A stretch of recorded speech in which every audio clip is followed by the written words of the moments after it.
2001, o World Trade Center, né? O atentado ao World Trade Center. O atentado ao World Trade Center foi o primeiro momento depois da Guerra de Secessão nos Estados Unidos, depois de 65, que os Estados Unidos, que o governo dos Estados Unidos teve seu território atacado por uma força que não era o seu governo. Foi a primeira vez que isso aconteceu.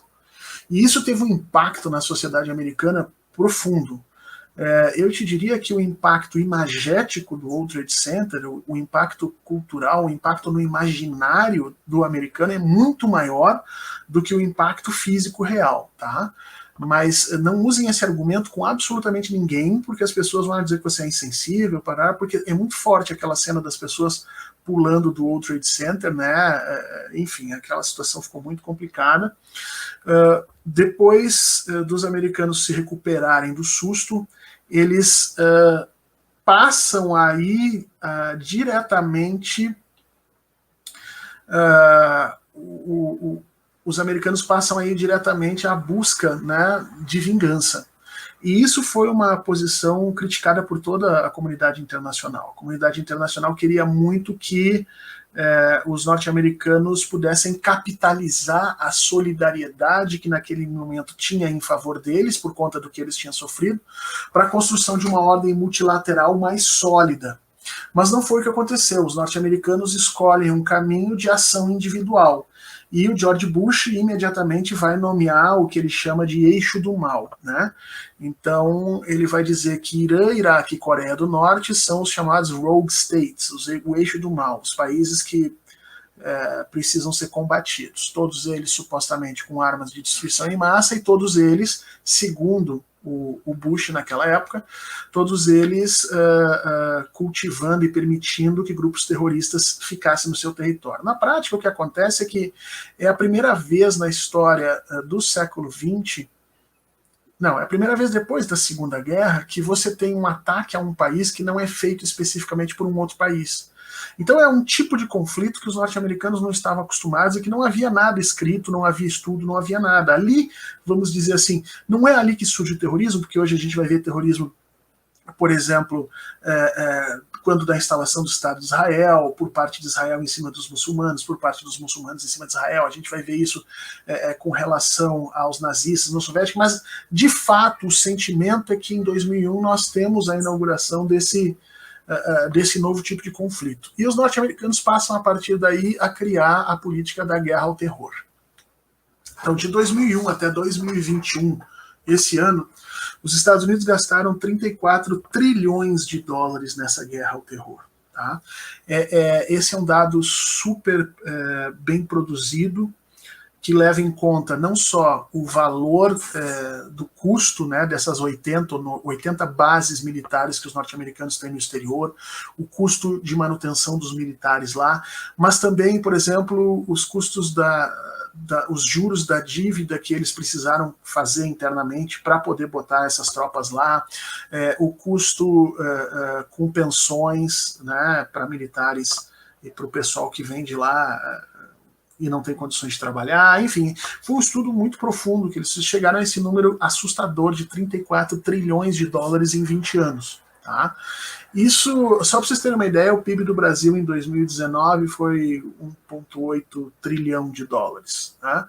E aí, se você dividir esse valor por 21 anos, vai dar pouco mais de 1,5. Quer dizer, os Estados Unidos gastaram 1,5 vezes o PIB brasileiro nesses 10 anos de guerra ao terror.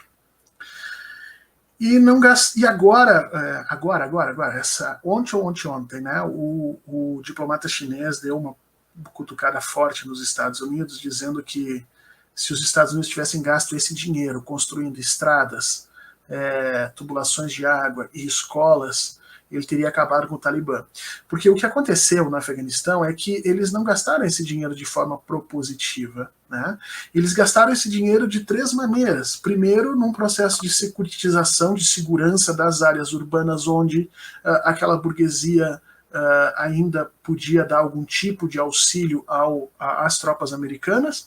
Segundo, em campanhas publicitárias muito frágeis, para tentar ganhar as mentes e os corações dos afegãos, né? E terceiro, no treinamento de determinadas tropas de segurança na região, que a gente viu que não deu em absolutamente nada, e muito material bélico, muito dinheiro. Tá? Uma parte significativa desses 34 trilhões de dólares vai ser o que vai enriquecer as grandes empresas do que eles chamam de complexo industrial militar nos Estados Unidos, né? Que são empresas riquíssimas que ficam fornecendo armamento para o maior exército do mundo. É uma máquina de comer dinheiro, transformar em arma e matar gente.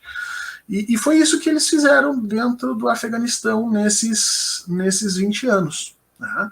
Eles colocaram, primeiro eles colocaram um governo favorável, vamos dizer assim, aos Estados Unidos na região, e mesmo, olha só como a geografia do lugar ela é complicada, né? Mesmo com os Estados Unidos dentro do país, gastando essa quantidade de dinheiro, os 34 trilhões é para toda a guerra ao terror, não é no Afeganistão. No Afeganistão, eles imaginam que deve ter gasto em torno de 2,5, 3 trilhões de dólares lá. Né? Então, mas mesmo isso já é uma quantidade de dinheiro absurda.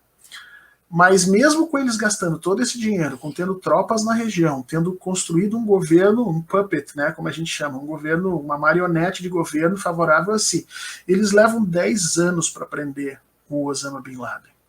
O Osama Bin Laden é morto em 2011. Desde 2001 eles estavam procurando o Osama Bin Laden. E o Osama Bin Laden não tinha saído do Afeganistão em nenhum momento naqueles 10 anos.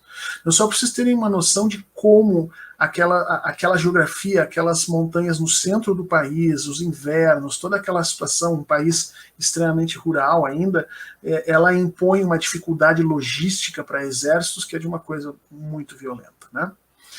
E uma das coisas interessantes é que durante a década de 40, 50 e 60, uma boa parte da economia do Afeganistão era através da produção de ópio. Ópio, literalmente. Era a principal fazenda de drogas do mundo, era o Afeganistão.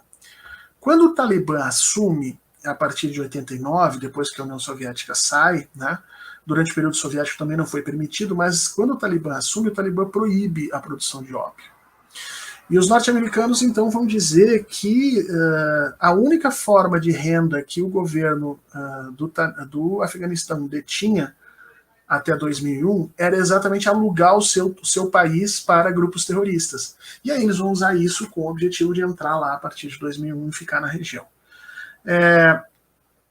De novo, o Talibã e as milícias fizeram exatamente o que tinham feito com a invasão soviética, tinham aprendido a fazer, inclusive, se refugiaram nas montanhas e ficaram fazendo essa guerra de movimento de escaramuças contra os norte-americanos. Os norte-americanos só viam as suas tropas sendo dizimadas, nenhum benefício efetivo para eles ali.